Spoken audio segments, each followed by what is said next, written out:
Les élèves sont censés ne pas être là pendant les congés. Mais il y a des cas rares où les professeurs doivent faire des rattrapages. Un professeur qui peut-être avait été malade, durement constaté, et qui n'avait pas fait les cours en son temps. Ou bien encore un professeur qui n'est pas fut affecté dans le collège et les classes étaient vacantes. Donc ces professeurs demandent des rattrapages et on les leur accorde.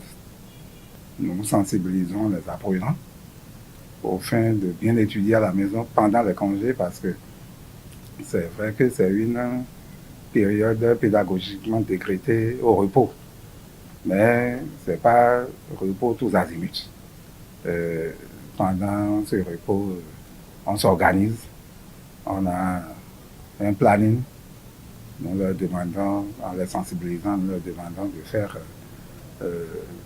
un emploi du temps personnalisé et il y aura du repos dedans parce qu'on est en congé, mais il y aura aussi à étudier parce que quand nous allons recommencer, nous avons un temps très court. Hein. Février va à sa fin. Et il nous reste mars-avril parce qu'en mai, on compose et on commence le bachotage, les examens suivent. Et c'est dans les 2 mois, mars et avril, que nous avons 2 devoirs, un examen blanc et 2 semaines de congé. Donc, on leur avait expliqué avant leur départ en congé, ils doivent, en plus de leur repos, étudier pendant les vacances. Les élèves qui sont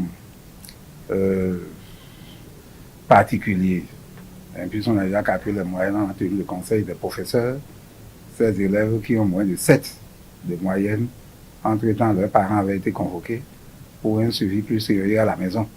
Donc, pendant les congés, les parents sont sensibilisés pour que leurs apprenants qui n'ont pas travaillé puissent se rattraper un peu pendant le semestre qui va commencer, qui a déjà commencé, je dirais. Puisque c'est après la détente que ça commence, pendant les vacances, les congés, et les autres ils doivent commencer à apprendre pour le second semestre. Donc, voilà certaines choses que nous faisons. Maintenant, il y a des enfants qui ne comprennent pas comme les autres à la première explication.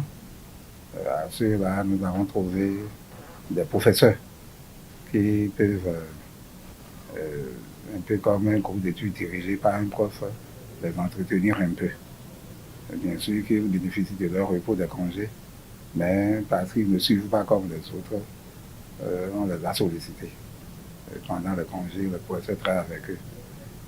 On avait demandé aussi aux enseignants de donner des exercices, pas beaucoup, parce qu'il y a plusieurs matières, pour qu'ils ne se reposent pas totalement. Les professeurs ont donné des exercices qu'ils se doivent de faire, que les apprenants se doivent de faire. Il y a beaucoup d'autres mesures que nous avons mises sur pied pour qu'ils travaillent.